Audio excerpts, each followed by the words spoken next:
Yo, what's up mga kamotmot? Welcome back po sa bagong YouTube channel account natin mga kamotmot. Ayan po, ito po siya.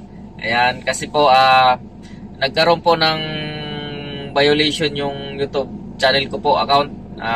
Parang naban yata siya mga kamotmot kasi hindi na po siya tumataas yung watch hour po mga kamotmot. Pero may mga nanonood naman po doon sa mga videos ko. Pero yung watch hour niya hindi na siya tumataas. Hindi na siya nadadagdagan, bumababa pa siya, kaya po hindi ko na po siya ina-uploadan ng mga video po.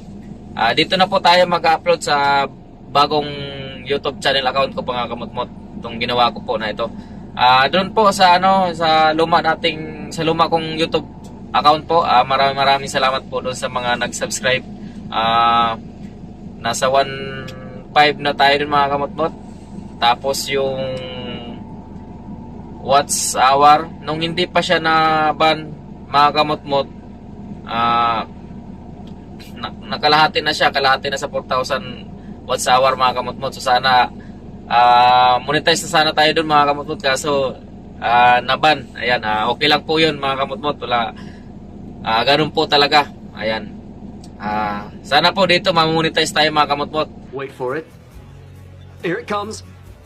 Almost there. Ayan, ito lang po ang vlog natin ngayon mga kamutmot. Ingat-ingat po mga kamutmot sa mga driver. Ayan, ingat-ingat po tayo. At wag masyadong mainit ang ulo sa kalsada. wag makipag-gitgitan. Ayan, kapag may makipag-gitgitan, pagka kaya natin iwasan, iwasan na lang natin mga kamutmot. Hindi totoo yan.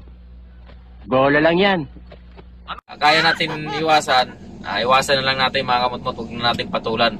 At sa mga bagong driver po, katulad ko po mga kamutmot, bago tayo umalis ng garahe o kaya ng warehouse, ayan, check muna natin yung sasakyan natin, yung gulong, makina, ayan, mga tubig, yan, sa radiator, ayan, para iwas tayo tirik sa highway, sa kalsada, para iwas din breaker. Ayan. Ayan po, maraming salamat po. Hanggang dito lang muna yung vlog natin mga kamutmot. Abangan nyo po yung mga vlog natin mga kamutmot. Ayan po.